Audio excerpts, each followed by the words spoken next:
nombre es Jorge Neira, yo soy médico intensivista y presidente de Fundación Trauma y mi tema es mejora de la calidad en trauma y me parece que el mejor momento para empezar es definiendo qué significa, qué es el trauma. El trauma es el daño intencional o no intencional que se produce cuando el cuerpo humano se expone a cualquier fuente de energía o la ausencia de dos elementos fundamentales para la vida, como son el calor y el oxígeno.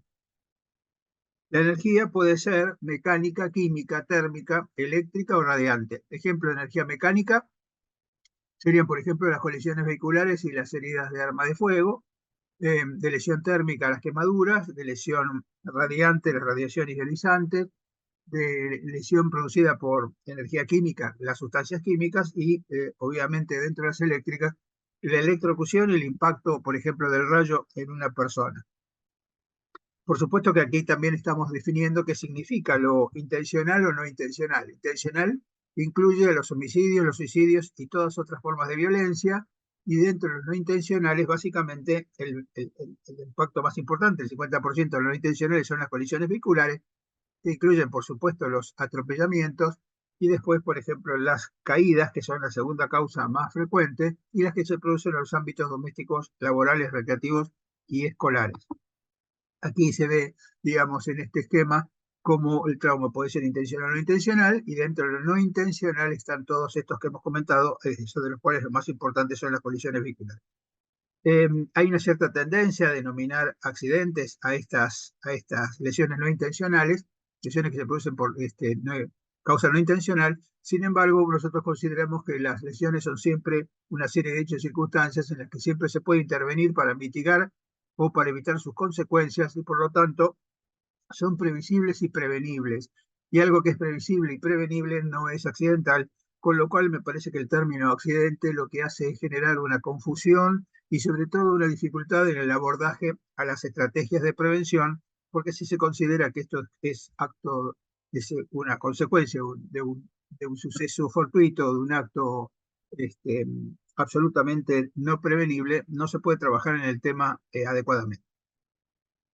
Con respecto a si el trauma es una enfermedad o no, ¿cómo se define una enfermedad? Una enfermedad se define cuando tiene un agente etiológico conocido, cuando tiene signos y síntomas identificables y cuando tiene una fisiopatología distintiva.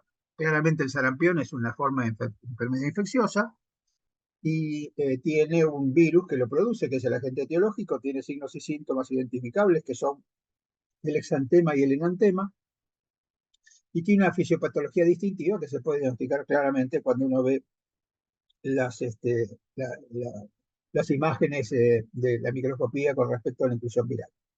El trauma, por supuesto, es una enfermedad porque tiene un agente etiológico reconocido, que es cualquier forma de energía o la ausencia del calor y oxígeno. Tiene signos y síntomas identificables, que son los traumatismos de cráneo, el traumatismo de tórax, el traumatismo de abdomen, las fracturas, las lesiones, y tiene alteraciones anatómicas constantes, donde la mayoría, excepto en aquellas producidas por ausencia de calor y oxígeno, donde la mayoría están vinculadas con el edema, contusión, hemorragia y laceración. Por lo cual, el trauma es una enfermedad, y el problema de esto es que el trauma es un problema de salud, y el problema es un problema de salud porque es una enfermedad endémica. Tiene varios inconvenientes. La primera es la escasez de datos en países de bajos y medianos ingresos, pero sí hay que tener en cuenta que es la principal causa de muerte en jóvenes, independientemente del nivel de ingreso de los países. La población joven es la más expuesta, digamos, a todas las causas de trauma. Las colisiones vehiculares se proyectan como la séptima causa de muerte, y aunque es la mayor causa de muerte de 1 a 45 años, del año 1966, el Instituto de Medicina Americano, que hoy es la Academia de Medicina de Estados Unidos, lo consideró la enfermedad negada de la sociedad moderna. ¿Cuál es el impacto que tiene a nivel de números? Bueno, los pacientes que tienen trauma fallecen 5 millones de personas anualmente en el mundo.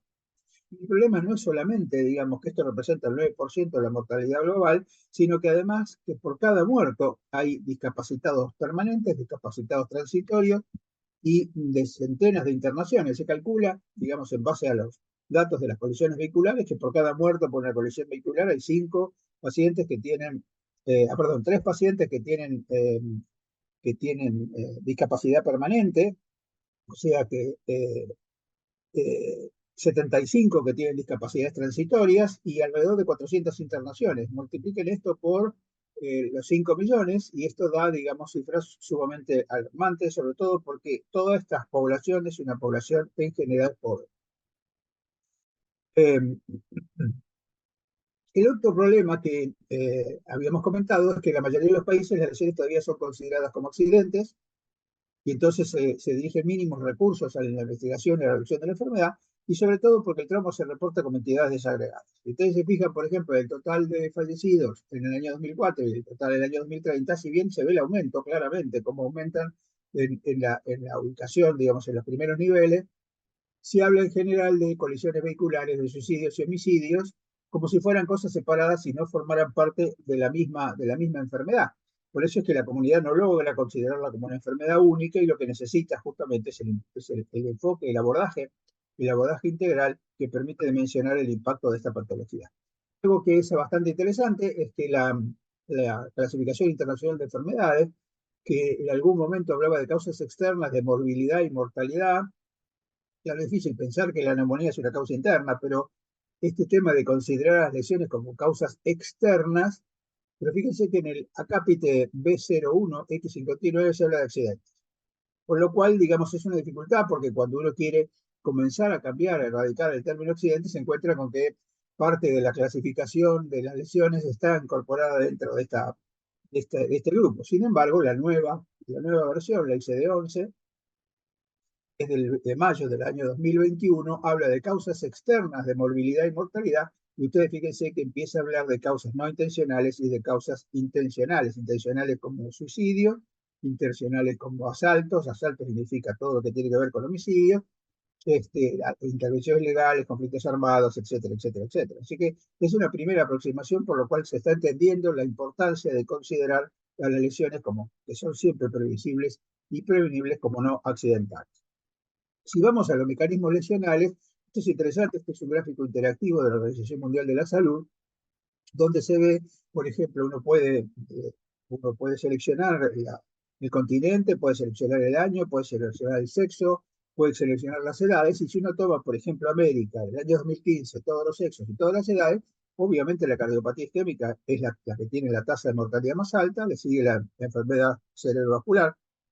Uno podría incorporarlo esto como cardio y cerebrovasculares, y después aparecen otro tipo de patologías, y finalmente en el último punto aquí aparecen las colisiones vehiculares. Nuevamente volvemos a que la violencia interpersonal y colisiones vehiculares, estos son suicidios y colisiones vehiculares, aparecen desagregados como si fueran distintas cosas, y como si uno pusiera cardiopatía isquémica separado, digamos, de acuerdo con la causa que la produce. Y esto la verdad que no tiene sentido porque limita y sobre todo acota, digamos, el impacto que tiene la enfermedad trauma. Si nosotros lo pasamos a la misma región de América, el mismo año, en los mismos sexos, pero de 15 a 29 años, usted ve que violencia interpersonal es la primera causa, colisiones vehiculares es la segunda, y lesiones autoinfligidas, o sea, lo que tiene que ver con suicidios, estos homicidios, colisiones vehiculares y suicidios son las tres primeras causas de muerte para la población joven, digamos, de 15 a 29 años en el territorio de las Américas. Como ustedes saben, las Naciones Unidas tiene una cantidad, tiene 17 metas sustentables del milenio, como se llaman, y proponen, digamos, por ejemplo, con el tema de los homicidios, reducir en 1/3 la mortalidad prematura por enfermedades no transmisibles, y dentro de eso, reducir significativamente todas las formas de violencia y las tasas de mortalidad en el mundo, además del maltrato, la explotación, la violencia a los niños. Lo mismo pasa con los suicidios, reducir 1/3 para el año 2030. Y dentro de este indicador, el 3.42 es disminuir la tasa de mortalidad por suicidio. Y en el caso particular de colisiones vehiculares, que es lo que vamos a tomar como ejemplo, recuerden que la colisión vehicular es la cuarta parte del total de trauma, porque si de 5 millones de personas que fallecen, 1.250.000 son pacientes que fallecen por colisiones vehiculares. Para 2020 reducir a la mitad el número de muertos. Fíjense, para 2020, o sea, ya lo pasamos esto, reducir a la mitad el número de muertes y lesiones causadas por colisiones vehiculares, y esto se produce a través de una serie de cosas que tienen que ver con un abordaje multifactorial, como por ejemplo transporte seguro, accesible, sostenible, y sobre todo la disminución de la vulnerabilidad de las mujeres, los niños, las personas con discapacidad y los pacientes de edad. Si ustedes se fijan, en cambio, estos datos que son de IRTAD, IRTAD es una base de datos de colisiones vehiculares en el mundo, ustedes ven claramente que el objetivo para el 2020, que era la disminución del 50%, y la realidad que es que estas colisiones vehiculares siguen manteniéndose, las muertes por colisiones vehiculares se siguen manteniendo en el mundo más o menos con cierta estabilidad, aunque con tendencia a la baja. Y esto es interesante porque, como habíamos dicho, alrededor de 1.350.000 personas fallecen cada año por las colisiones vehiculares, y se ve claramente cómo disminuyen en los países de ingresos altos y cómo aumentan en los países de ingresos medianos y bajos, porque el parque automotor aumenta, pero no aumenta en el mismo sentido todo lo que hay que hacer para evitar la vulnerabilidad de las personas y sobre todo que los pacientes tengan lesiones asociadas al tránsito vehicular. Aquí se ve en este gráfico claramente de colores, donde se ven que los países, los valores más claros son los que tienen las tasas más bajas. Fíjense que eso están en Europa, en el norte, en Norteamérica y Canadá, sobre todo en Canadá, pero lo clásico es Noruega, Suecia sobre todo, Dinamarca, todos estos países que han logrado tener tasas muy bajas comparados con otros que tienen tasas muy altas, a veces muchas, y otros países que están en la situación intermedia. Lo importante de esto es que si ustedes se fijan, muchos de los países, sobre todo países europeos, si ustedes se fijan aquí, o países de altos ingresos, han logrado disminuir las tasas de mortalidad por colisiones vehiculares, algunos no lo han podido hacer, como por ejemplo Estados Unidos. Estados Unidos le cuesta mucho porque bajó de 20 a 15, y cuando llegó a 15 se estabilizó, 15 muertos por cada 100.000 habitantes, y no lo puede bajar, supongo que debe ser por el tremendo parque automotor que tiene. Y aquí está, por ejemplo, Luxemburgo. Suecia es gracioso porque Suecia en realidad tiene un pequeño incremento, pero si ustedes se fijan, los valores son extremadamente bajos. Y estos son datos porcentuales. Pero de cualquier manera, Argentina no solo no los bajó, sino que los subió ligeramente en el periodo que va entre 2010 y 2018. Y este es otro dato interesante, que son las colisiones vehiculares vistas por país y por periodo entre 2000 y 2019, cómo se ve que, por ejemplo, en Australia han disminuido la tasa, en Austria también, en Bélgica también, Canadá la disminuyó, Chile la disminuyó, el Reino Unido, digamos, Estados Unidos, que como les decía, entonces fíjense cómo ha bajado, digamos, de 15 a 10, pero de 10 no puede bajar porque tiene muchas dificultades y se mantiene más o menos estable. Lo interesante de esto es que si ustedes se fijan, en Argentina hay gaps en cuanto a la información, sobre todo en el periodo comprendido entre el año 2000 y el año 2015, y entre el año 2017 y 2018, cosa que dificulta mucho, digamos, el abordaje integral y sobre todo las estrategias de prevención que deben ser siempre basadas en los datos. ¿Cuál es el impacto que tiene? Bueno, la primera cosa que uno podría decir es la disparidad en el mundo de los sistemas de trauma. Ustedes se fijan aquí que los países de altos ingresos tienen un desarrollo muy importante en los centros de trauma, tanto el norte de América como, cuando digo el norte de América, es Canadá y Estados Unidos, por supuesto los países europeos, algunos países muy desarrollados como Arabia Saudita, Australia, todo el sudeste de Asia, y sin embargo hay otros que tienen tasas muy bajas, y los reportes, el número de reportes, ese es el número de reportes sobre sistemas de trauma. Y esto es importante, si ustedes se fijan en Latinoamérica, el número de reportes es bastante bajo. ¿Cuál es la situación en los países de bajos y medianos ingresos? Bueno, lo interesante es que del total de muertos por trauma, es decir, de esos 5 millones de personas, el 90% se produce en lugares de ingresos bajos y medianos. Y casi la totalidad de los recursos se dedica a la atención del trauma con mínima inversión en prevención e investigación y sobre todo la ausencia de acceso de datos. Ustedes piensen que para hacer estrategias de intervención, tanto en prevención como en la atención de los pacientes, uno debe basarse en los datos, en datos adecuados, en datos que se puedan reconocer con facilidad y además que sean de calidad. Eh, el otro tema es que la dificultad en considerar el trauma una enfermedad, la falta de registro de pacientes lesionados y de entrenamiento específico de los equipos de salud, estas son dos cosas que están vinculadas, porque esta falta de registro de pacientes lesionados nos permite establecer eh, eh, niveles epidemiológicos de ingreso a los distintos hospitales y la necesidad de capacitar a los profesionales de la salud en estas características, y sobre todo que no hay un sistema integrado para la atención del paciente traumatizado, sino que el paciente va al hospital generalmente el hospital más cercano. Y esto tiene también que ver con los costos, porque cuando una persona tiene por ejemplo, en este caso, una condición vehicular y es derivada a una institución, bueno, puede ser que lamentablemente fallezca, y si no fallece cuando egresa, tiene algunas opciones. Una es quedar con discapacidad permanente, como me he dicho, otra es tener discapacidades transitorias, otra es formar parte de un grupo vulnerable, que hace que su evolución sea más tórpida, digamos, que la población menos vulnerable, y la otra es que se recupere sin secuela. Este es el objetivo más importante, que es que cuando un paciente tiene una lesión, lo más importante es que si el sistema funciona, que se recupere con la menor secuela posible. Y acá aparece lo que se llama la teoría del iceberg, porque en realidad cuando uno ve los costos que genera, digamos, el trauma, el 30% de los costos son costos directos que tienen que ver con la atención médica y con el pago de seguro y con la pérdida de la propiedad, por ejemplo, la destrucción del vehículo, por ejemplo. Y el 70%, que es lo más importante, que es lo que no se ve porque no se observa, digamos, en el momento que uno tiene que pagar, son los costos indirectos, que es la pérdida de la capacidad productiva y la atención de la discapacidad. Ustedes piensen que una persona que fallece a los 20 años dejaría de percibir 13 salarios, que son los salarios más el aguinaldo, desde ahí hasta la edad jubilatoria, que serían 65, con lo cual serían 45 años de 13 salarios. Son más de 500 salarios que la persona deja de producir. Esta es la pérdida de la capacidad productiva. Y lo otro es la atención de la discapacidad, y que por supuesto va a tener que ver con la severidad de la discapacidad que tiene. Supongamos que es un cuadripléjico alto, el costo de la atención de un paciente cuadripléjico alto es sumamente elevado, eh, porque ustedes conocen todas las cosas que uno tiene que hacer para mantener al paciente en condiciones de sobrevivir adecuadamente.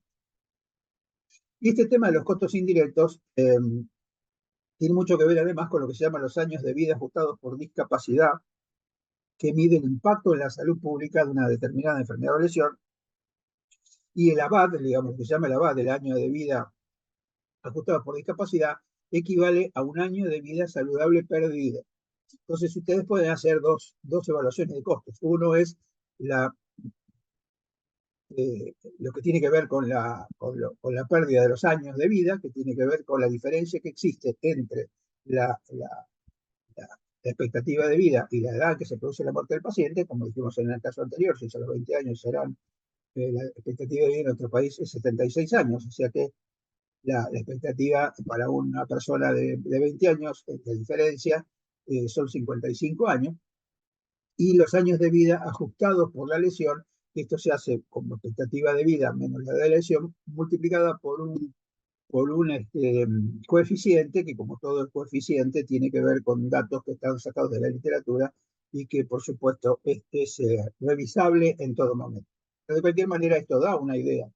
Y aquí aparece una cosa muy interesante, que es que 24 de los 25 países con mayor cantidad de años de vida ajustados por discapacidad perdido, por ejemplo, por colisiones de tránsito, son países de bajos y medianos ingresos. Claramente, en los países de bajos y medianos ingresos, el impacto de la discapacidad es muy alto, mientras que el 48% de los 25 países con las mayores pérdidas económicas son países de ingresos altos.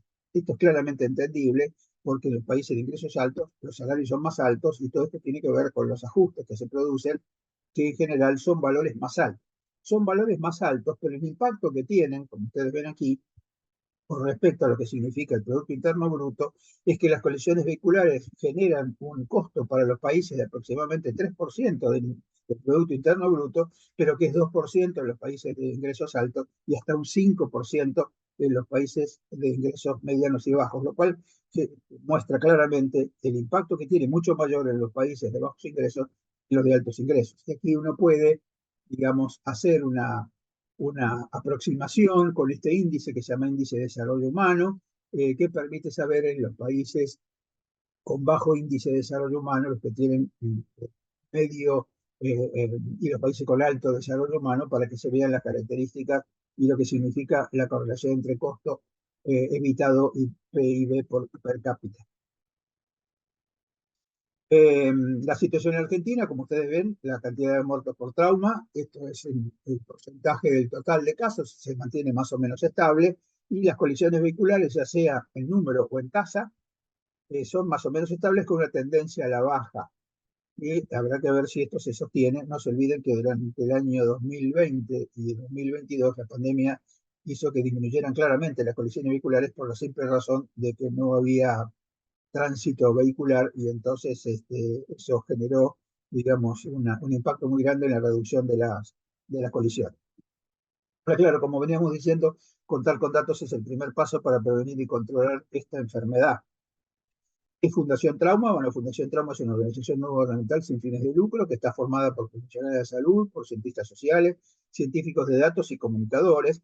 Y lo que hacemos es colaborar con los equipos de salud, aprender de la experiencia, identificar oportunidades para desarrollar estrategias de mejora de calidad y fundamentalmente aportar, digamos, la información más importante, que justamente son los datos. ¿Por qué? Porque para reducir el número de víctimas de trauma hay que generar información de calidad para identificar formas de prevención para mejorar la calidad de atención. O sea, la mejora de la calidad de la atención está vinculada al dato, que es lo que permite hacer estrategias de intervención adecuadamente basadas en la experiencia que existe. Entonces, el primer paso que nos pareció importante fue jerarquizar la enfermedad de trauma en la agenda de salud y generamos un proyecto global. Comenzamos en la Fundación desarrollando un texto sobre la importancia y el motivo de por qué el trauma es una enfermedad. Esto fue presentado al Ministerio de Salud de la Nación y en la Academia Nacional de Medicina, que les respaldaron el documento, y se presentó al Interacademy Partnership for Health. El Academy Partnership es una entidad internacional que tiene sede en Trieste, en Italia, y que reúne a más de 100 academias de medicina, de ingeniería y de ciencias en el mundo. Y entonces lo que se hizo fue hacer un grupo de trabajo que revisó el manuscrito 3 veces, luego el manuscrito revisado 3 veces y se envió al comité de declaraciones, comité de statement de la Academy Partnership, se volvió a enviar al grupo de trabajo y después a todas de la declaración, que está publicada en, en la Academy Partnership for Health, en en la página web. Estas son todas las academias, como ustedes ven, las 46 academias que respaldaron la declaración el 31 de enero del 2019, y esto se presentó concretamente en forma oficial en el World Health Summit que se realizó en abril del año 2019, por lo cual quedó claramente establecida la importancia que tiene. Eh, ¿Qué se hace en el mundo para abordar la enfermedad trauma? Bueno, la primera cosa que se hace es justamente tener en cuenta las Naciones Unidas y la Organización Mundial de la Salud han previsto las 17 metas sustentables del milenio, y si ustedes se fijan dentro de las metas sustentables, el 3.6 es colisiones vehiculares, el 13.1 es desastres naturales, y como yo siempre digo, es un oxímoron, porque los desastres no son naturales, los que son naturales son los fenómenos. Cuando hay un huracán, cuando hay un terremoto, esos son fenómenos naturales. La cantidad de víctimas está relacionada no con el fenómeno, sino con la vulnerabilidad de las personas. Y si ustedes se fijan, el impacto que tienen todos estos fenómenos naturales está claramente relacionado con la vulnerabilidad de las personas, porque está claro que en los países de bajos y medianos ingresos el impacto es muchísimo mayor. El tema del 6.1 es la violencia, y el 17.19, que me parece que es importante destacar aquí, es la capacidad estadística, la capacidad de generar este, estadísticas adecuadas. Y como dice aquí, la prevención de la violencia y las colisiones vehiculares, la respuesta a los desastres y la construcción de capacidad estadística es justamente los objetivos para el desarrollo sustentable. Esto tiene que ver con el control de los factores de riesgo, con el desarrollo de estrategias colaborativas y con acuerdos para un marco común de reporte de datos. Fíjense que esto es importante porque la primera cosa que tiene que tener registros es poder compararse. Ahí tiene 17 metas sustentables del milenio para que lo vean. Justamente en ese sentido, la Organización Mundial de la Salud y el American College of Surgeons, el Colegio Americano de Cirujanos, ha hecho un convenio, digamos, de trabajo, por lo cual generaron esto que se llama Global Alliance for the Care of the Injured, o sea, la Alianza Global para la Atención de los Pacientes Lesionados, que tiene que ver con minimizar la carga del trauma. Cuando se habla de carga del trauma, es el impacto que tiene el trauma en la totalidad de las enfermedades que están reportadas, el desarrollo del sistema de trauma y la definición de un paquete mínimo de datos. Esto es importante. ¿Cuál es el paquete mínimo de datos que debe utilizarse para poder comparar claramente y para hacer estrategia de intervención? Y además el quinto pilar del Plan Mundial para el Diseño de Acción para la Seguridad Vial, que era 2011-2020, es crear sistemas de atención prehospitalaria y hospitalaria, que ustedes ven que todos están en el mismo sentido, que es generar sistemas de atención y evaluar la calidad de atención mediante la aplicación de buenas prácticas. Esto es importante porque buenas prácticas es proceso y crear sistema de atención prehospitalaria y hospitalaria es estructura. Entonces tenemos estructura, proceso y los resultados, que es lo que viene después, son los datos. Entonces, Fundación Trauma tiene dos abordajes: uno, jerarquizar el trauma como enfermedad, como lo hemos mostrado, y el otro es organizar el sistema de salud. ¿Por qué? Porque cuando uno organiza el sistema de salud, se sabe que cuando hay sistema de trauma disminuye entre un 20 y 25 las muertes prevenibles, que lo vamos a ver más intensamente cuando hablemos del tema de mejora de calidad. Pero lo importante es que para empezar a hablar de sistemas hay que organizar las instituciones. Para organizar las instituciones hay que categorizarlas. Para iniciar su categorización tienen que tener un registro, y para poder registrar hay que contar con una historia clínica completa.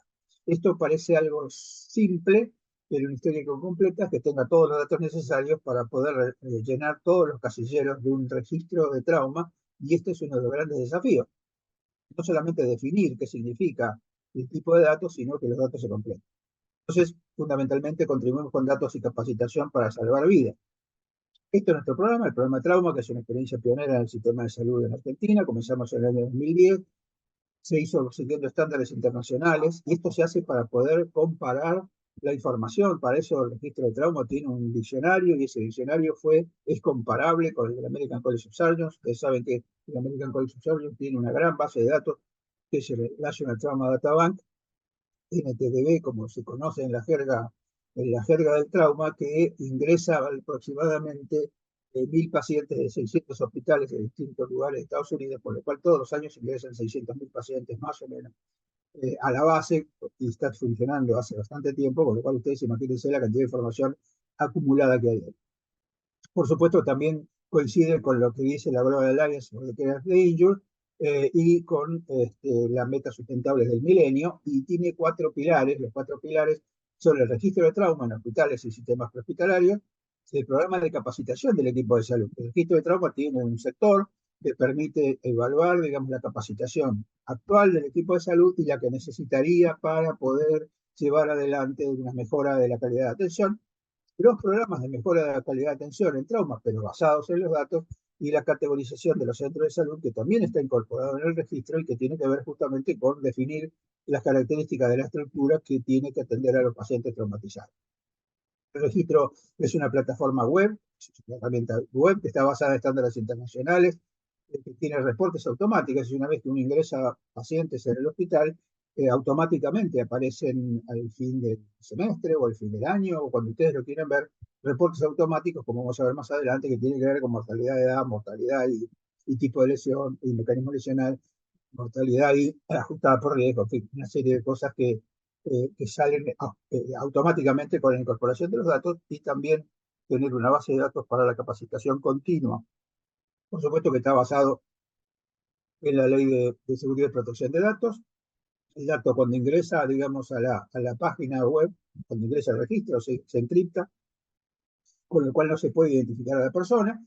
Es 100% online y es accesible de cualquier dispositivo. Tiene una interfaz sencilla y amigable, es inteligente actualizado, tiene una estructura colaborativa porque tiene múltiples usuarios en el mismo entorno, en el mismo lugar. Es compatible con otros sistemas, con lo cual se puede trabajar, digamos, en la historia clínica electrónica, directamente con la historia clínica electrónica, y tiene apoyo técnico y soporte en línea, con lo cual si no se llenan los datos o si hay alguna duda en cuanto a la clasificación de algún paciente, se puede consultar el sistema. Los datos que tiene son 120 campos, de los cuales tiene que ver con el contexto y circunstancia del trauma, el mecanismo lesional, el lugar derecho que referenciado, las comorbilidades, por supuesto establecidas en base a la clasificación de Charson, los datos de la primera atención brindada por el sistema prehospitalario, la atención inicial, la evolución intrahospitalaria, las lesiones que están codificadas por el AIS 2008, la versión 2008, y la CIE-10. Esto nos permite utilizar una metodología que se llama TRIS, que es una metodología para saber, digamos, cuál es la probabilidad de sobrevida que tiene el paciente, y lo que se llaman las condiciones y circunstancias al ingreso para saber el grado de discapacidad. ¿Cuáles pacientes ingresan? Bueno, ingresan los pacientes que están internados más de 23 horas en el departamento de urgencia, o que fallecen en el departamento de urgencia cuando ingresan. Este es un primer tablero, simplemente para que se vea.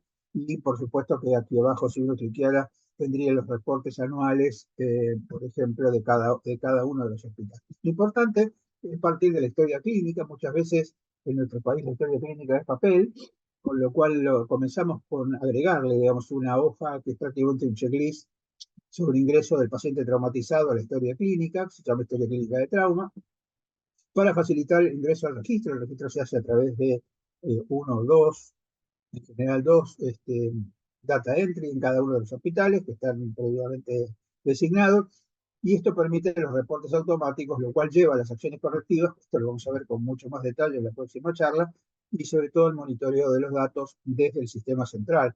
Y como vemos acá, la información de calidad, recuerden que la información tiene que ser de calidad, brinda la posibilidad de mejorar la vigilancia y la investigación, y sobre todo las estrategias de intervención basadas en los datos. Por eso es que generamos este programa de mejora de la calidad junto con la Organización Mundial de la Salud, la Sociedad Panamericana de Trauma. De esto vamos a hablar también mucho más extensamente cuando hablemos del tema de mejora de la calidad. Y uno de los temas que para nosotros es muy importante, como lo hemos dicho, es categorizar las instituciones.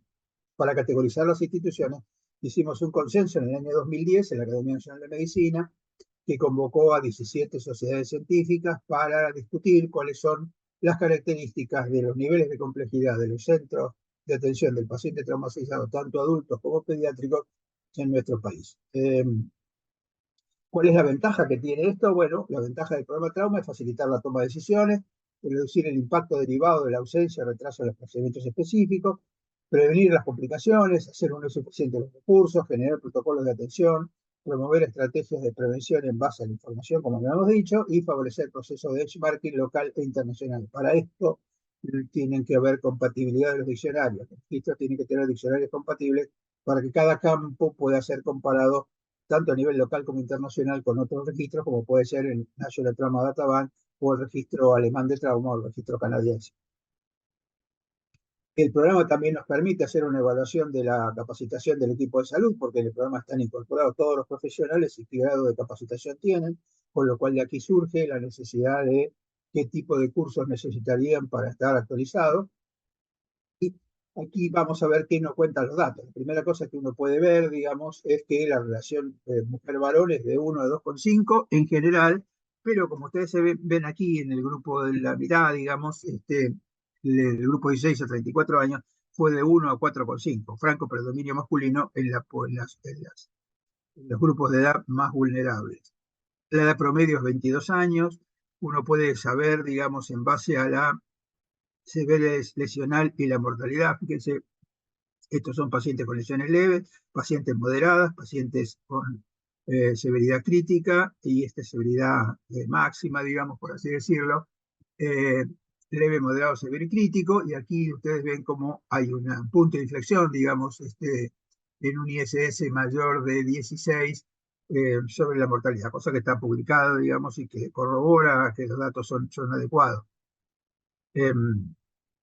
Si tomamos el tema de las causas de ingreso, digamos, el 31% tiene que ver con las colisiones vehiculares, 22% con caída, 16% con violencia, pero si vamos al tema de las colisiones vehiculares, el 51%, o sea, la mitad son colisiones de moto, 19% de automóvil, 13% son peatones y 7% son ciclistas. Y acá hay dos aspectos muy importantes que hay que tener en cuenta. Con respecto a las colisiones de moto, que son las más frecuentes, 78% no tenían casco y solamente 22 tenían casco. Después vamos a ver el impacto que tiene esto en la población.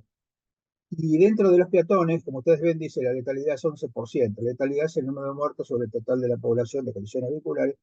Ustedes ven que esto hace que, si bien la frecuencia de ingreso es más baja, la severidad lesional es más alta y el riesgo de muerte es más alto, por lo cual también, si uno tuviera que hacer estrategias de intervención, aquí estaría claro que la primera aproximación sería trabajar el uso de casco de motociclistas y en la prevención de lesiones de los peatones. Y fíjense que uno puede, digamos, después, en base a los datos del registro, saber que los motociclistas lesionados, 22% requirieron internación en la UCI, 51% requirieron cirugía, 53% tomografía computada y tuvieron 3 días de internación de promedio. Aquí lo tienen desglosado de otra manera, pero más o menos es la misma información, digamos, que ustedes se puede ver, digamos, con respecto al resto de las lesiones. Y esto es con respecto a la edad, menos de 16 años, es esta la población pediátrica, por así decirlo. Se ve claramente que las caídas tienen un máximo en los primeros años y después una disminución, y después a medida que la edad empieza a crecer, comienzan las agresiones y comienzan las lesiones asociadas al transporte, este transporte y estas lesiones.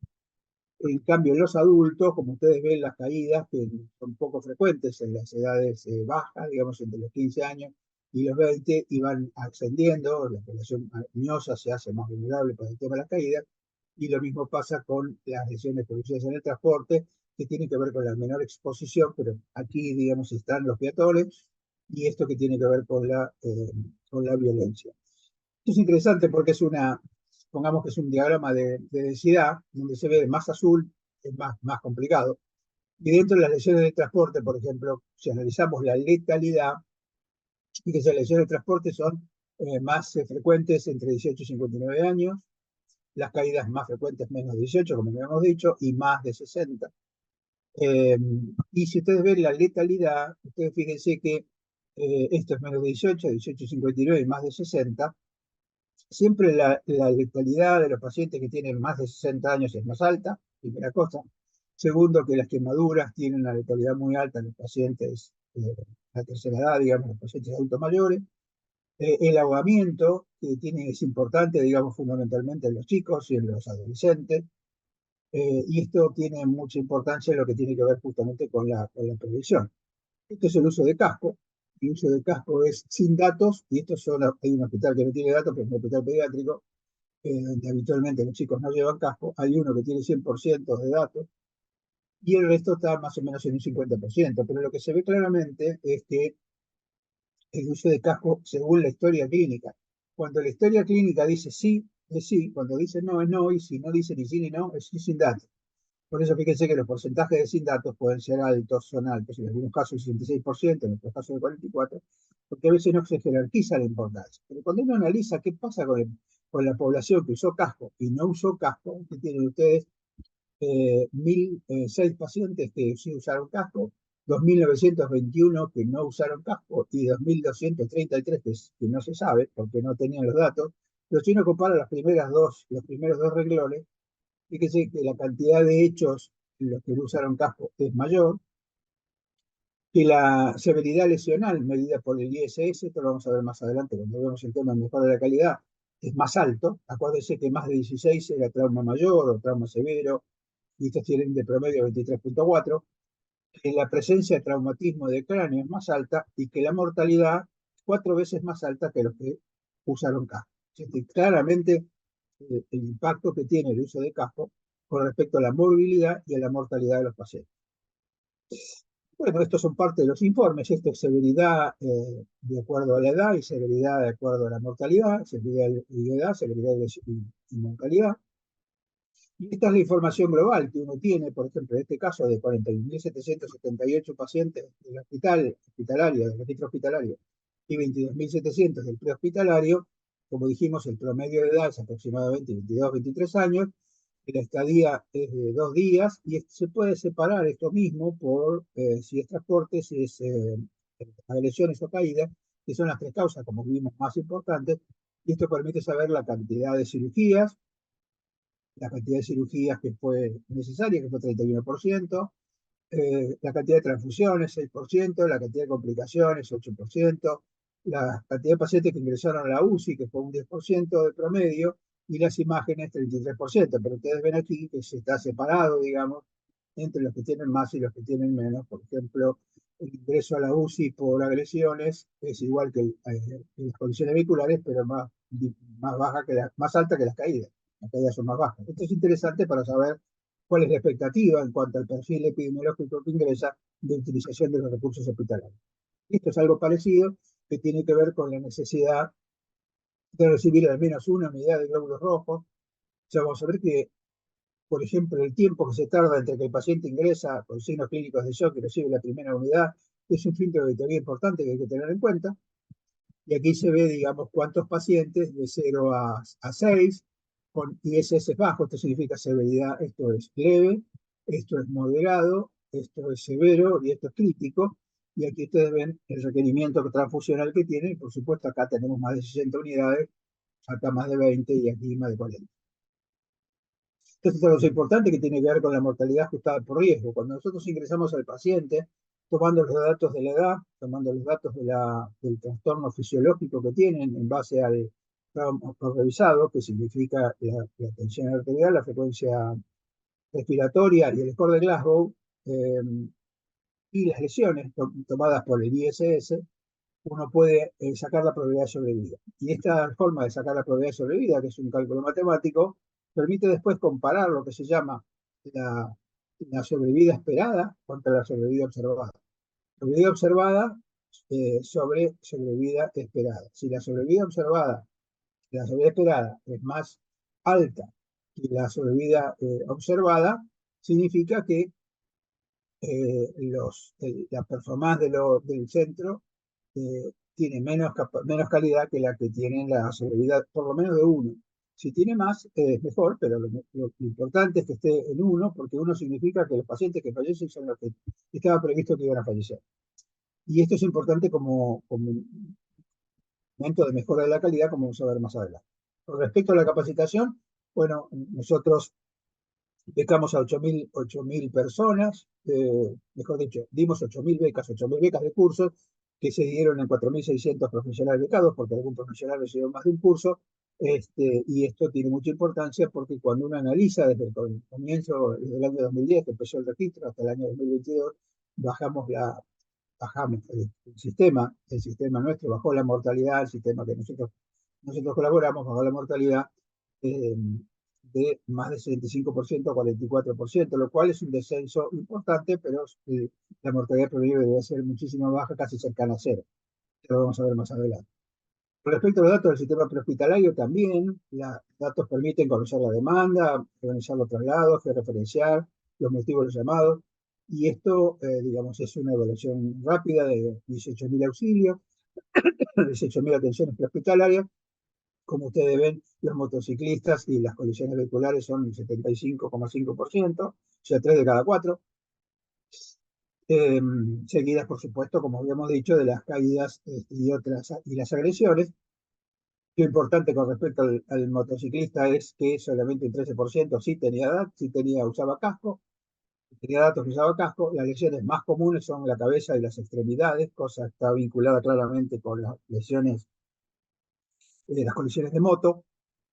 Y lo que se utilizó, digamos, en la etapa prehospitalaria fue muy poco control de hemorragia, esto es algo que podemos discutir más adelante, pero sí la utilización del collar y la tabla, cosa que también es discutible porque hay una nueva normativa sobre el uso de la restricción espinal, que también fue publicada por un consenso en la Academia Nacional de Medicina con una serie de entidades que también está a disposición de todos ustedes. El traslado, por supuesto, el 74,1% se fue efectuado por el sistema local y un 13% que fueron trasladados por transportistas ocasionales.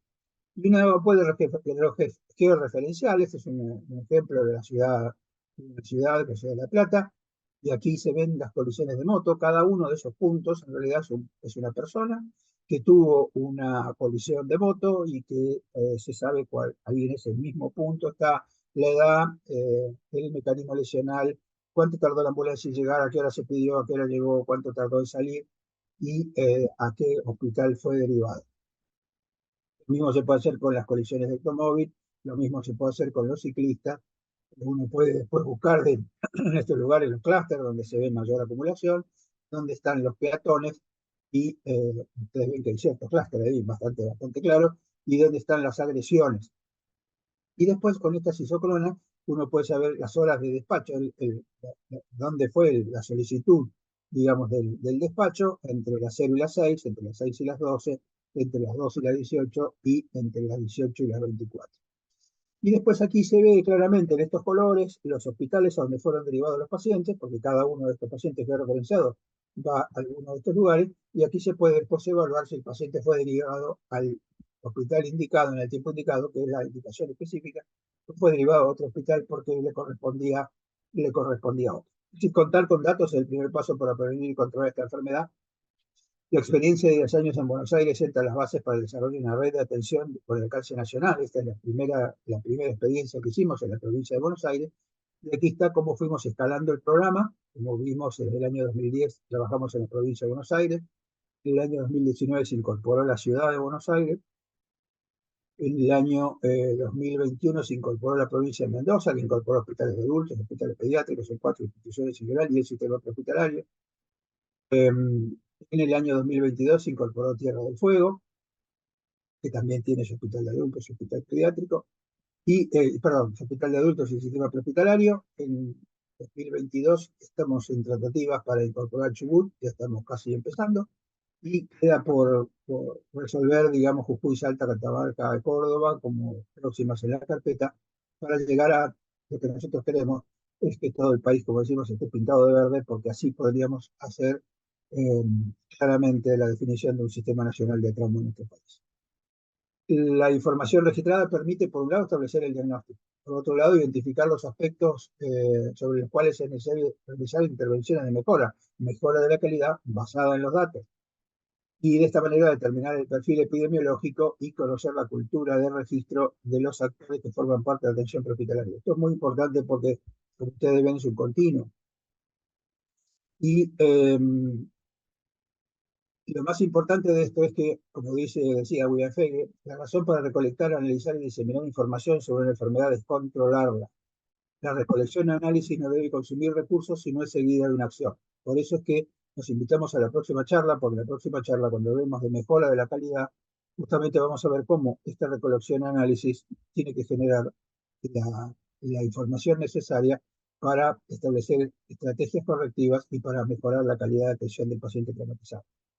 Y que en nuestro logo sigamos trabajando juntos para una red para salvar vidas. En realidad, las vidas las salvamos entre todos, y solamente trabajando interdisciplinariamente es que se puede hacer una estrategia adecuada para que el trauma deje de ser la enfermedad negada de la sociedad moderna. Muchas gracias.